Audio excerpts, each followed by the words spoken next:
একটা জিনিস চিন্তা করছেন, নিউ ইয়র্কের মেয়র জহুরান মানদানি গত 6 মাস আগেও তাকে চিনত না, সেই ব্যক্তি আজকে নিউ ইয়র্কের সিটির মেয়র। এটা কি বাংলাদেশে পসিবল হইতো কখন? কখনোই পসিবল।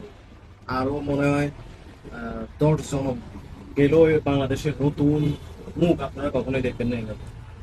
এটার কারণ হচ্ছে কি, আপনি যতই ভালো একটা চিন্তা ভাবনা সবভাবে রাজনীতি করতে আসবেন, আপনাকে সব থাকতে দিবে না।